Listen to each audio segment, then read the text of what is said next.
Hey guys, Jamgear here. Today we will be reacting to Hulk vs Godzilla death battle. By a death battle. Now, this is an interesting matchup. Two monsters against one another, radiation monsters against one another. And I'm also well aware right now that Godzilla, ever since Godzilla vs Godzilla X Kong, let me be corrected, he's been doing crossovers around the world. Right now, if I'm not mistaken, he's doing one with Marvel Universe, ergo why they made this video. So the question now becomes, how much of this comic is going to was this made before the comic, or how much of the comic ties into this? How much of both their respective histories are tied into this, or are they using something in the comics?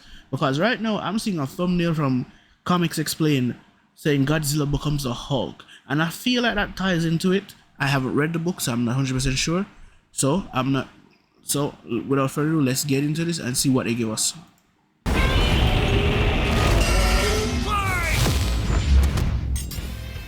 The Hulk versus Godzilla. Marvel's Green Goliath against the king of the monsters. He's Wiz and I'm Boomstick. And it's our job to analyze their weapons, armor, and skills to find out who would win a death battle.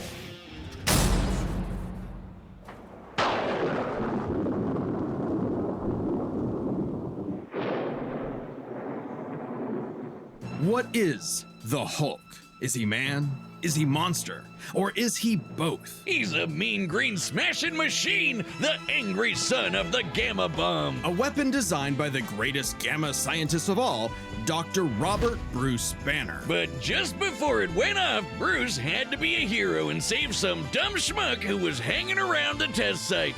Damn it, Rick. That day, Bruce Banner died. And became the Incredible Hulk. A pissed-off giant who must be really glad Bruce wears the purple stretch fit. Standing 8 feet tall and stronger than 10 million men, the Hulk emerges when Banner's anger flares. Don't make him angry. You won't like him when he's angry. But it's even more complex than that. Banner suffers from dissociative identity disorder, with many different Hulks embodying alternate personalities. Like Joe Fixit, the original Grey Hulk. He's a cunning gangster and the only Hulk who's got that drip. The Devil Hulk is a violent, overprotective personality that Banner unintentionally manifested as a result of his father's abuse. Holy shit! Somebody actually drew this? But the Hulk everyone knows, the big guy, is known as Savage Hulk. It seems he also developed from parental abuse, hence his childlike personality.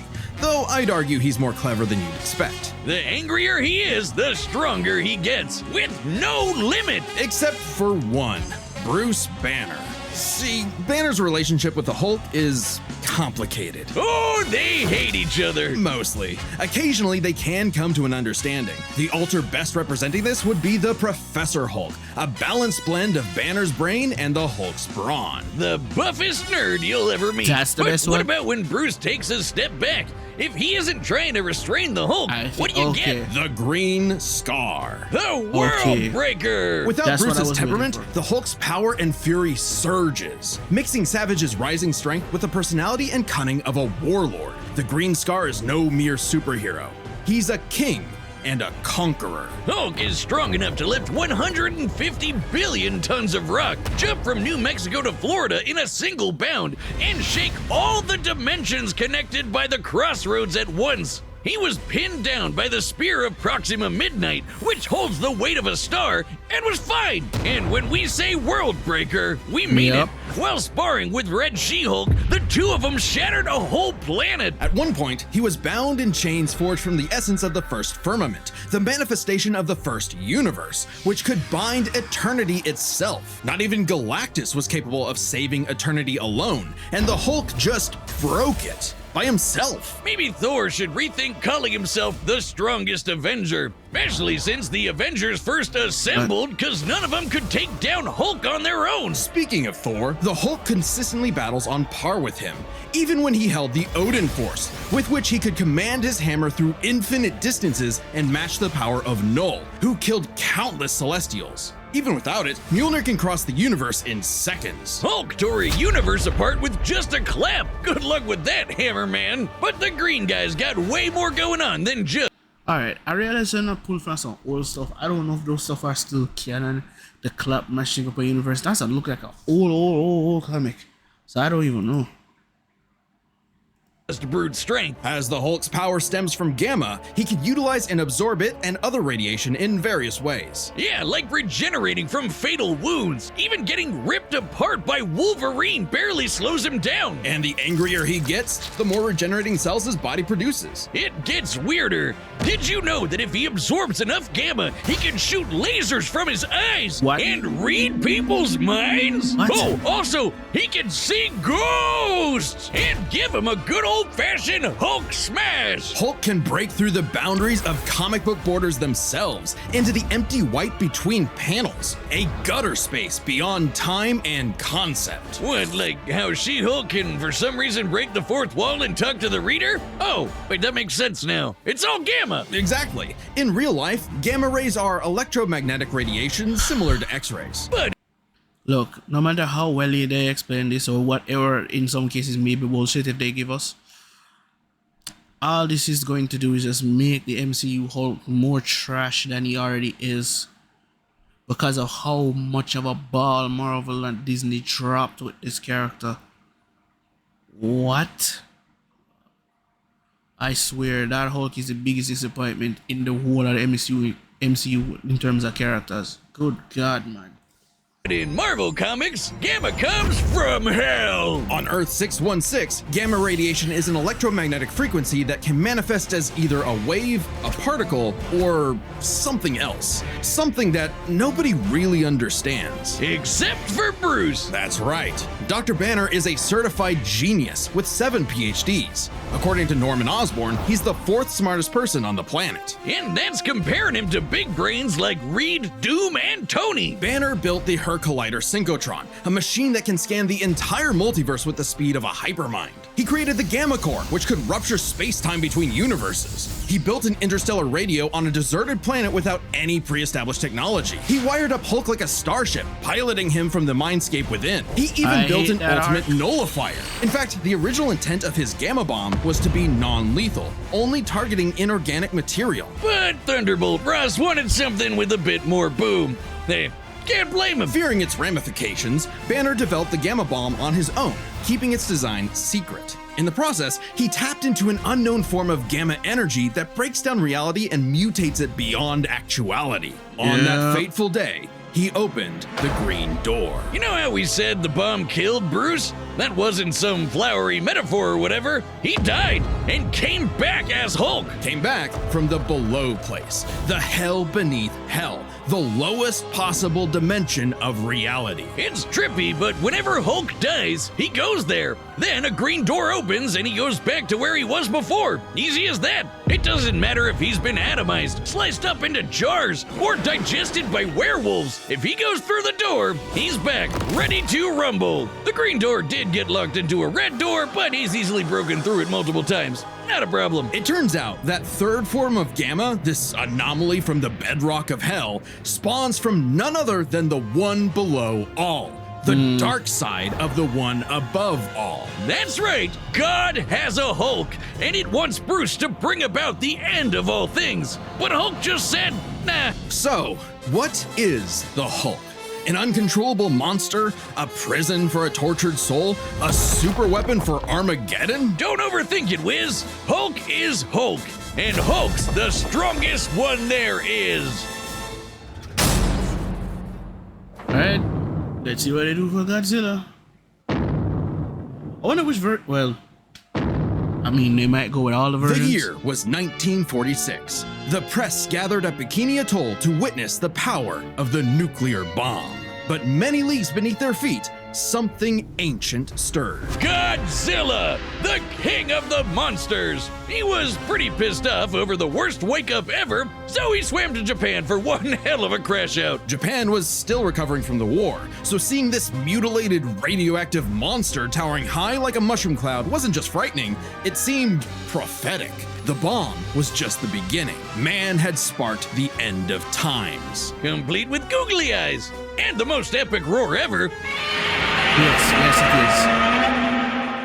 Over the years, there have been many iterations of the beast. Between movies, TV, comics, and cartoons, there's at least 27 different Godzillas stomping around, not including Manila, the Scrappy-Doo of kaiju. Sorry, that's insulting to Scrappy-Doo. Despite the variety, Godzilla is somewhat consistent, so we'll examine his entire history, focusing on the larger releases. In most iterations, Godzilla is a rare theropod that went dormant for millions of years before nuclear bombs mutated it into a gargantuan radioactive monster. Standing 165 feet tall, at minimum, Goji smashes through skyscrapers with ease. He's so casual about bullets and rockets, they might as well be gnats. And the bombs did so much more than just pump up his size. He's got atomic breath. A concentrated beam or spray of radioactive heat. With an estimated range of 1,100 miles, it can exceed 500,000 degrees Celsius, almost 90 times hotter than the surface of the sun. But depending on how much radiation he's absorbed, or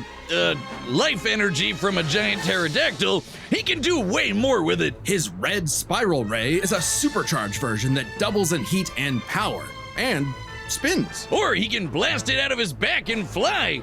Well, he could always do that, I guess. Look at him go. With enough energy built up, Godzilla can blast a nuclear pulse out of his whole body, creating a massive wave of atomic destruction. His breathing laser can even break through dimensions, like when he found himself face to face with a giant mech, piloted by Hatsune Miku? There's also a number of era-exclusive powers. Shin Godzilla can fire rays from his tail. And Hanna-Barbera Godzilla can fire rays from his eyes. Pew, pew. Effectively a living nuclear reactor, Shin possesses a natural phased array radar that can detect and attack threats automatically. And Godzilla Earth, who grew over 1,000 feet tall across 2,000 years, could make a barrier only penetrable by kaiju that can bypass physics. And don't forget, Big G can ball with the best of them. After Charles Barkley got him his own pair of Nikes, Godzilla... What are we doing here? What is this? What is this? Come on now. This don't count. This is fun. We're not counting this. No. got busy.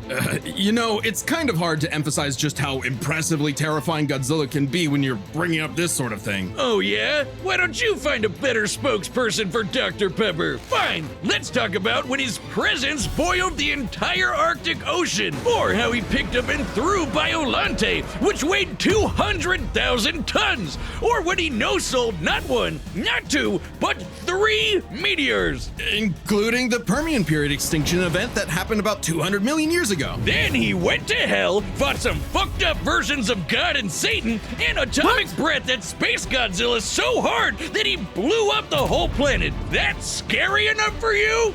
Oh, God, I want a Dr. Pepper. With such awesome might, he's battled the most dangerous of foes, like King Ghidorah and Gigan. In Godzilla vs. Megalon, Gigan flew from the M Hunter Nebula to Earth in 24 seconds, and that nebula is 30,000 light years away. But sadly, OG Goji got done in by the cruelest weapon ever. The Oxygen Destroyer. Developed in secret by Dr. Serizawa, this weapon could suffocate and liquefy molecules. The ramifications of such a weapon were so detrimental, Serizawa took the secrets of its design to his early grave. He got lucky. It doesn't matter what you throw at Godzilla. He never really dies. You can blow off his head, explode him from the inside, or crush him in a black hole. Then he'll come back. Or evolve into an even more powerful form. Godzilla's always possessed heightened adaptation, but many iterations clearly showcase instantaneous evolution. And super forms! He's gone full shonen and powered up a few times. So much so, he almost kicked off a nuclear winter just by existing. Even the Oxygen Destroyer could not permanently end the first Godzilla. His ghost possessed a robot, his bones summoned another Godzilla, and he rose as an undead revenant hell-bent on destroying Japan. Okay, why Japan? Couldn't he pick on some other country? He stomped around the Americas a few times, but it just isn't the same. Godzilla is intrinsically linked with Japan, a symbol of both their devastation and resilience. A reminder of the threat of nuclear war and what awaits those who peer too deeply into the unknown. but also Japan's and Godzilla's perceived territory. To him, a stomping through Osaka is just another patrol. He's not always so bad, though. He can be super protective, defending other monsters, his own kid, and sometimes even people. I'd say there's two types of Godzillas: the monster of nature's wrath and the guardian of planet Earth. Well, there is a third type, but to understand that, we should first answer a question. How does Godzilla walk? On two legs, Wiz, obviously. But according to Square Cube law, those legs should be crushed under his own weight. Oh god, here we go again. A creature like Godzilla cannot realistically exist. This proved to be an elusive question for decades, even highlighted in Shin Godzilla, until a new theory was presented in the anime Singular Point. If Godzilla can't exist in our reality, what if he's from a different one? What? Like he's an alien from another dimension? Exactly! What if all kaiju come from a higher plane of existence with no regard for the known laws of physics? This dimension enters our reality in the form of archetype, a trans-temporal conceptual particle. It's that red dust that's floating all over the place. This archetype can enter any timeline to terraform the Earth and all of reality so that kaiju can exist. This theoretically explains why various Godzillas appear in so many universes. They all trace back to one singular point: Godzilla Ultima. Sporting the wide grin of a What? demonic Oni, Ultima is vicious. Just walking through Tokyo started 1,000 earthquakes around Japan. Even his own blood is a weapon. Over 300 feet tall and growing ever more as archetype distorts the universe, Ultima's existence implies a far more complex origin for all Godzillas. Godzilla is a test for humanity, a challenge laid out by an eldritch entity from a dimension we are incapable of perceiving or comprehending. It's kind of like how when we move an object and its shadow changes, we get why that happened. But to someone who exists in only a 2D plane, the shadow looks like it just randomly transformed into something totally different. Crazy to think about. Come a really long way from Big Lizard Smash Building, huh? This shadow, this wannabe god, desires to play with and destroy every single universe. And Godzilla is its avatar. Through Ultima, this entity sees the universe as an interactable fiction and can control causality. Ultima himself is a singular point, one of many gateways through which the entity can tamper with reality. Think of it this way: if something happens that the entity doesn't like, it can just say, "That thing didn't actually happen," and presto, it no longer happened. That's not to say such an event can't happen in the moment of occurrence, but the entity disconnects cause and effect and nullifies events in retrospect without regard for time. And I'm now lost. my head hurts. TLDR, lost. Ultima tried to bring about a catastrophe that would end the universe in like a week's time. So, a wacky robot and a time-traveling Alexa used a supercomputer and this familiar-looking doohickey The orthogonal diagonalizer. to zap all of Archetype into its final form, cutting off the entity's connection to the universe. But not killing it. Because while each Godzilla has its differences, one thing remains certain. Godzilla is immortal, and that makes him the king. Jesus, man. Look at the skull. That is a lot, man. Jeez. At this point, I really genuinely don't have an idea who for win or who for put money on. I want to put money on the Hulk, but at this point, I don't even know. So,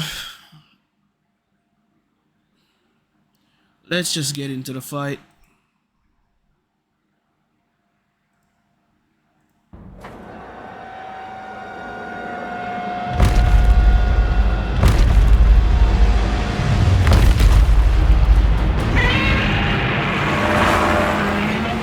Godzilla has reached the city. So far, the evacuation is... Wait, look!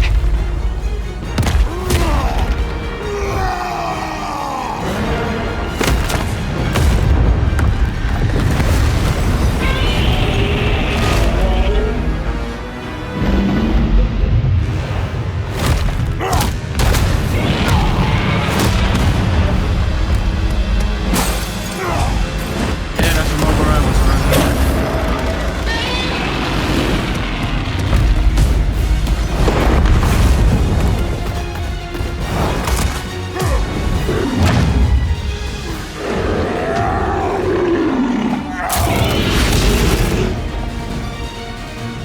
All right, Hulk. Time for me to take over.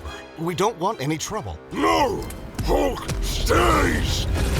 Okay, I see what's probably gonna be Hulk's downfall.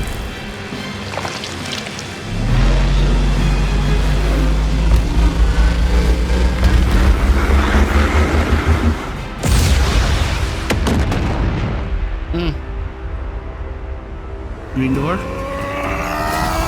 Oh, supercharged. You think you're strong? I scan the world! Stay down!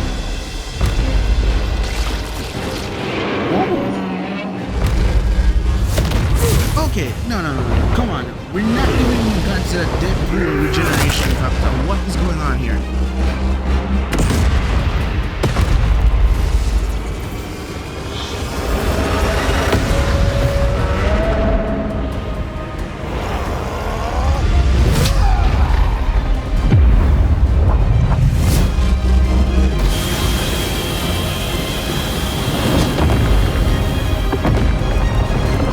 Yeah, that's it. He's just moved.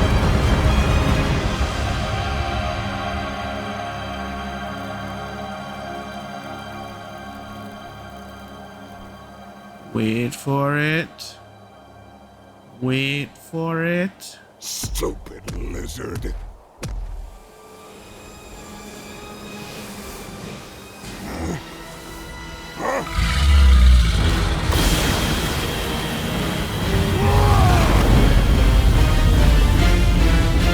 Yep.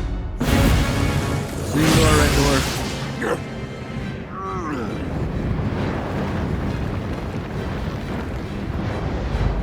So it does not one specific Godzilla, all in one. I don't know how to feel about this. I think I understand. Ultimo.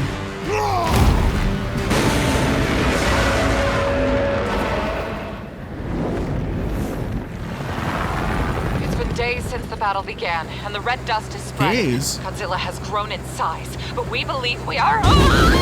Yeah, you're dead. Shouldn't have never been that cool. How does it work? Well, smash. A million, trillion to one and rising. That's the odds. A chance to nullify the madness behind the monster. 2 + 2 is 5. A right angle is 80 degrees. This element is beyond what we can perceive. Like gamma. So he's 1,000 been dying, times. going back, learning. A million. This is me for next battle. A trillion. I just need one.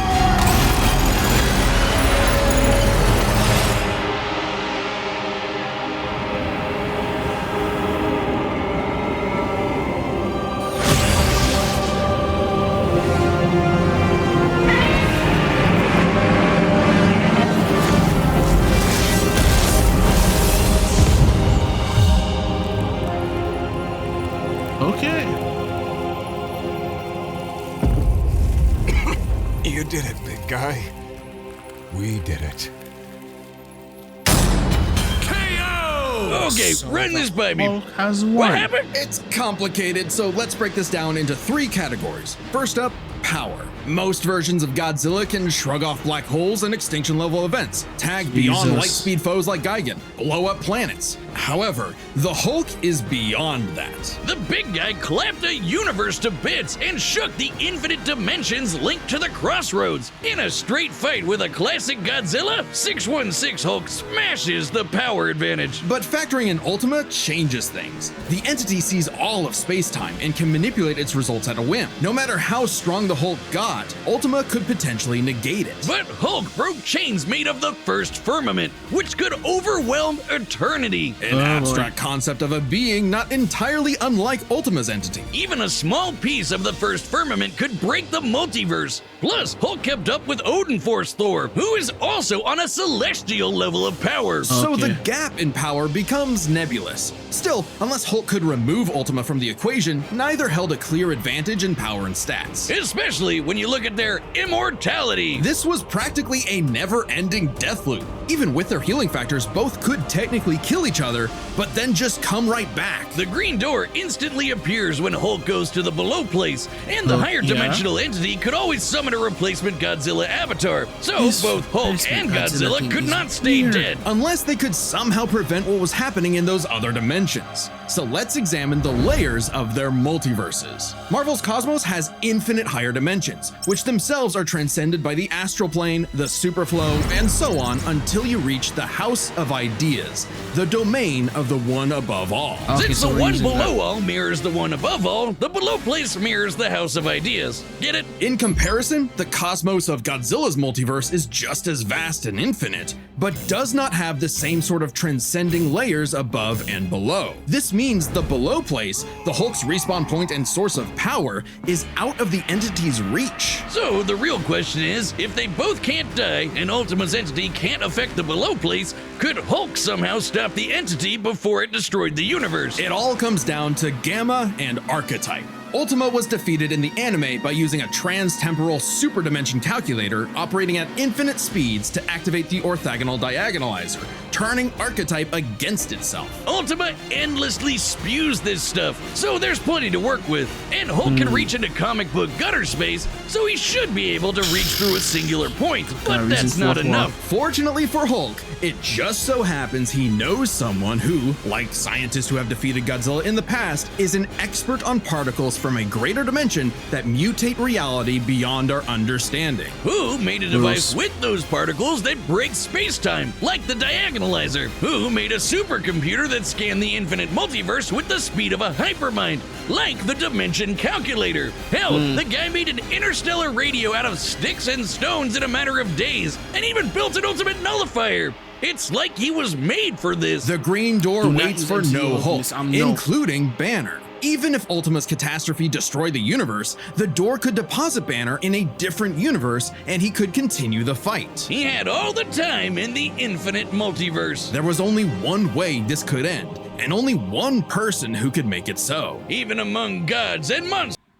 Before we get to the next death battle, I would like to personally say, my brain hurts. Because I didn't know who would win. I think I knew about some of Hulk's feats, especially the Green Door stuff. The Immortal Hulk run is, I think, my favorite run from Hulk. But these Godzilla things, Ultima, and some of all these other stuff, I didn't know nothing about. Holy crap. Talk about power scale. Now I'm very interested in reading that comic because I want to know what Marvel gonna do with Godzilla. How is they gonna square this? Because the title Godzilla Kills the Marvel Universe. So something different has to happen than what they explain here. Possibly. Man was the ultimate weapon. The winner is Bruce Banner. Next time on Death Battle.